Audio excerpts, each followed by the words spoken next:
Memory loss, natural solution. If you're watching someone you love forget a little more every day, and the doctors only talk about managing the symptoms, you need to see what Bill Gates discovered after losing his own father.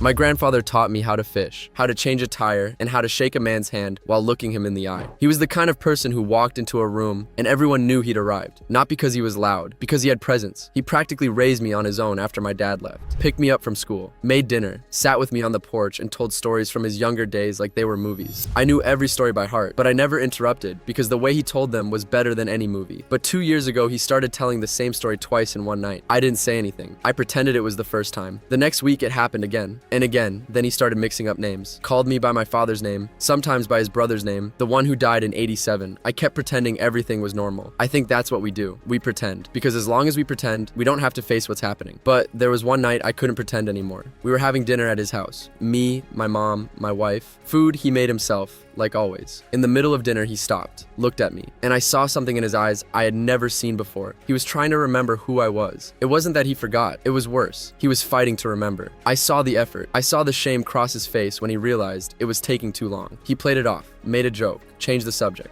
But I saw it, and in that second, something inside me broke. Because that man who taught me everything, who never asked anyone for help in his entire life, who was always the strongest person I ever knew, that man was scared, and he was hiding his fear from me, to protect me, like he always did. Except this time, the one who needed to protect him was me. I took him to a neurologist, 3 appointments, 3 different doctors. They all said the same thing: Aricept prescription, symptom management, progressive condition, no cure. My mom accepted it. It's just age, she said. At least there's medication. I didn't accept it. The man who raised me was not going to end up in a rocking chair staring at nothing while life happened around him. Not if I could do something about it. So I started searching. I spent weeks reading everything I could find. Studies, articles, forums, testimonials. Most of it was garbage. Empty promises, miracle supplements, internet tricks. I was about to give up when I came across an interview with Bill Gates. He lost his father to Alzheimer's, and after his death, he put his foundation's research team to work to find out why no treatment works. What they found changed everything I thought I knew about this disease. It's not aging, it's not the plaques in the brain that doctors have been talking about for decades. The real problem is something they're calling brain diabetes. The brain loses the ability to use energy, and at the same time, a toxic metal called cadmium builds up and suffocates the neurons. Gates' team found 2 natural compounds that attack both of those causes at the same time. They tested them on over 2,000 people. The results were something no pharmaceutical drug has ever come close to achieving. He recorded a video explaining everything, how it works, why it works, and how anyone can start using it. I watched that video 3 times in a row, and for the first time in months, I felt like maybe there was still time. So if you're going through what I went through, if you're watching someone you love disappear a little more every day, then you know exactly what I'm feeling. And you know it's not about medication. It's not about a diagnosis. It's about not giving up on someone who never gave up on you. I'll leave Bill Gates' video on the button below. Tap it and watch while it's still up, because the person you love isn't going to ask you for help. Maybe they can't anymore, but they're counting on you, even if they don't know your name anymore. Tap the button now.